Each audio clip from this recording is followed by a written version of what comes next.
সুভাষনগরে দুর্গাপুজোর উদ্বোধন করলেন স্বামী ভুবনেশ্বরানন্দ গিরি মহারাজ। শিলচরের সুভাষনগরে ঐতিহ্যবাহী সার্বজনীন দুর্গাপূজা রবিবার রাত 8টায় ধুমধামের সঙ্গে উদ্বোধন করেন ভুলাগিরি আশ্রমের অধ্যক্ষ স্বামী ভুবনেশ্বরানন্দ গিরি মহারাজ। উদ্বোধনী মঞ্চে উপস্থিত ছিলেন আসাম বিশ্ববিদ্যালয়ের অধ্যাপক ডক্টর বিশ্বতোষ চৌধুরী, বিশিষ্ট সাংবাদিক পার্থ ভট্টাচার্য, বলিউড অভিনেতা রাজদীপ চৌধুরী, সম্পাদক রমাপদ ভট্টাচার্য সহ বিশিষ্ট জন। অতিথিদের উত্তরীয় পরিয়ে সম্মান জানানো হয় এবং পূজা কমিটির পক্ষ থেকে স্মরণীয় একটি বিশেষ গানের অ্যালবাম উন্মোচন করা হয়। বিস্তারিত দেখুন শিলচর সংবাদের পর্দায়। যখন একটি বিপর্যয় হয় তখন আমরা অসহায় হই, অপায়া হই। আমাদের তখন সেই অসহ্যকে পুনঃপ্রাপ্তির জন্য আমরা যথেষ্ট সচেতন এবং চেষ্টা করে থাকি। তাই রাজা সুরত যখন সেই কোনো এক সময় যুদ্ধে পরাজিত হয়ে সর্বস্ব হারিয়ে তিনি তখন অরণ্যে নিবাস করতে শুরু করলেন। সেই সময় একই অবস্থাতে সমাধি পোষ্যেরও একই গন্তব্য। দুই পক্ষ যখন একদিন চলার পথে পথে সে গভীর অরণ্যের মাঝখানে একে অপরের সাথে মিলিত হলেন, সেই থেকে তারা কিভাবে তাদের রাজত্ব এবং ঐশ্বর্য বৈভবকে ফিরে লাভ করবেন সেটা উপায় খুঁজতে খুঁজতে একদিন সেই মার্কেন্ড মুনির সান্নিধ্য লাভ করলেন। আমাদের জীবনে দুর্গা পূজা শুধু আনন্দময় তো বটে, কিন্তু দুর্গা পূজার প্রকৃত উদ্দেশ্য এটা শুদ্ধ, পবিত্র এবং এটা তপস্যা বলা যায়,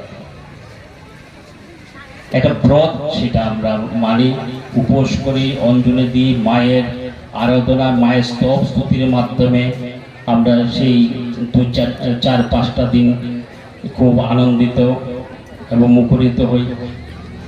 কিন্তু দুর্গা পূজার যে শক্তি,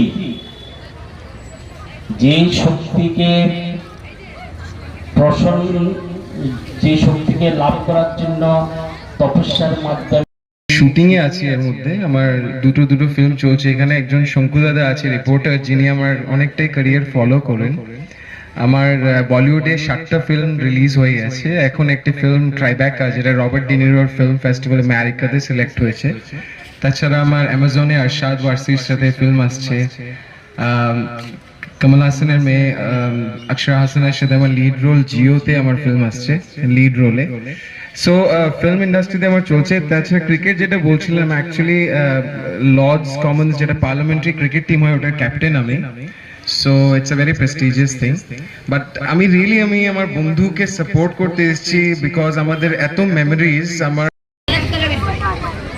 শ্রী শ্রী দুর্গা মায়ের ষষ্ঠী বোধনের সন্ধ্যায় সুভাষনগর কলেজ রোড দুর্গাপূজা কমিটির উদ্বোধনী পর্বের সভাপতি এবং আমাদের এবারের দুর্গাপূজা কমিটির সভাপতি রমাপদ ভট্টাচার্য, আমাদের প্রধান অতিথি বোলানন্দ গিরি মহারাজের আশ্রম থেকে এসছেন, যিনি অধ্যক্ষ, এবং মঞ্চে উপস্থিত সময়ের জন্য মাথায় রেখে প্রত্যেককে আলাদা করে সম্ভাষণ জানাচ্ছি না, এবং উপস্থিত যারা তাদের প্রত্যেককে যথাযোগ্য সম্মান জানিয়ে বেশি কথা বলার এখানে অবকাশ নেই, কারণ তীব্র গরম, প্রত্যেকেরই শরীর দিয়ে অসাধারণভাবে জ্বালিয়ে পুড়িয়ে ঘাম ঝরছে।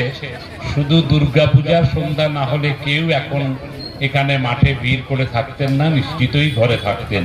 কিন্তু এটা যেহেতু আমাদের সাম্বৎসরিক উৎসব, যেহেতু আমাদের শুধু নয় সমগ্র পৃথিবীর উৎসব, সমস্ত মানুষের উৎসব এবং বিশেষ করে বাঙালির জাতীয় উৎসব, এর জন্য আজকে আমরা ঘরে থাকার সন্ধ্যা নয়, আজকে সম্মিলিত প্রতিধ্বনি জাগুক মানুষের জয়কার করে। আমি ছোট্ট করে দুটো লাইনে বলবো। সুভাষনগর কলেজ রোড দুর্গাপূজা কমিটির একটি সুপ্রাচীন ঐতিহ্য আছে। আবহমান কাল থেকে সাংস্কৃতিক এবং সাহিত্যের একটা প্রাথমিক হলেও চূড়ান্ত পর্বের বলবো না, প্রাথমিক পর্বের হলেও একটা প্রেক্ষিত আমাদের পূর্বসূরীরা রচনা করে গেছেন এবং এখন যারা হাল ধরে এই উৎসবকে সুষ্ঠুভাবে পরিচালনা করছে তারাও করছেন।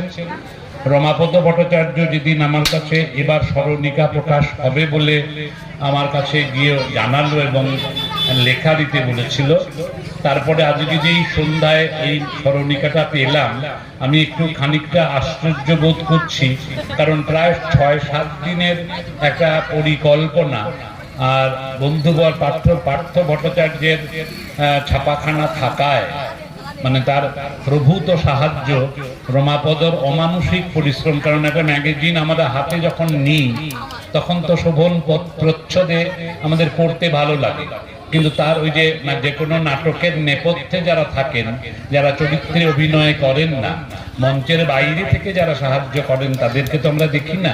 ফলে এই যে লেখা জোগাড় করা এটা একটা কষ্টসাধ্য ব্যাপার, ভালো লেখা। এবং তারপরে ছাপাখানায় যাওয়ার পরে প্রথমবার ডিটিপি প্রিন্ট হবে, আগে ছাপা হতো, তারপরে শুদ্ধ করা হবে, বারবার শুদ্ধ করা হবে, করতে করতে একটা চূড়ান্ত পর্যায়ে যাওয়া। এত অল্প সময়ের মধ্যে আমি জানি না রমাপদ ভট্টাচার্য এবং পার্থ দুজনে মিলে কি সুন্দরভাবে এরকম একটা, হ্যাঁ ক্ষীণতনু হতে পারে কিন্তু